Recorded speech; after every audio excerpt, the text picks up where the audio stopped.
രണ്ടുപേരും കൂടി കോഴിമുട്ട കഴിക്കുക അല്ലേ? നിനക്ക് വേണോ? കുറച്ച് കഴിച്ചോ. എനിക്ക് വേണ്ട. ഞാനിപ്പോ ഒരു മാസമായിട്ട് കോഴിമുട്ട കഴിക്കാറില്ല. എനിക്ക് മുഖക്കുരു വരുന്നോണ്ട്. അത് നിർത്തിയപ്പോ എനിക്ക് മുഖക്കുരു കുറയുന്നുണ്ട്. എന്തായിരിക്കും ശരിക്കും ഈ കോഴിമുട്ട കഴിക്കുമ്പോ ഇങ്ങനെ മുഖക്കുരു വരുന്നത്? പലവരും ഇത് പറയാറുണ്ടല്ലോ. നമ്മുടെ ഈ കോഴിമുട്ടയിലെ പ്രോട്ടീൻസും അതുപോലെ തന്നെ കുറേ വൈറ്റമിൻസ് ഉണ്ട്. അത് കൂടാതെ തന്നെ അതിൽ നമുക്ക് പ്രൊജസ്ട്രോണും ബയോട്ടിൻ എന്ന് പറഞ്ഞ കണ്ടന്റ് ഉണ്ട്.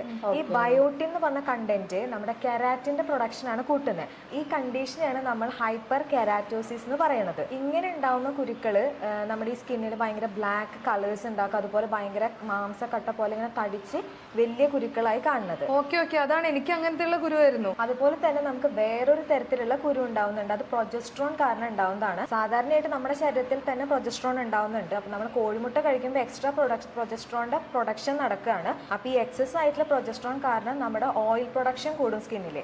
അങ്ങനെ നമുക്ക് കുരുക്കൾ ഉണ്ടാവുന്നുണ്ട്. എന്നെ പോലെ ഈ കുരുവുള്ളവർ ഒരിക്കലും മുട്ട കഴിക്കാൻ പാടില്ല എന്നാണോ നീ പറയുന്നത്? അതായത് നീ മുട്ട കംപ്ലീറ്റ് ആയിട്ട് അവോയ്ഡ് ചെയ്യണ്ട. മഞ്ഞയിലാണ് ബയോട്ടിനും പ്രൊജസ്ട്രോൺ അടങ്ങിയിട്ടുള്ളത്. അപ്പൊ വെള്ള നീ എന്നും കഴിച്ചോളൂ. പക്ഷെ മഞ്ഞ മാക്സിമം ഇടവിട്ടിട്ട് കഴിക്കാൻ ശ്രമിക്കുക.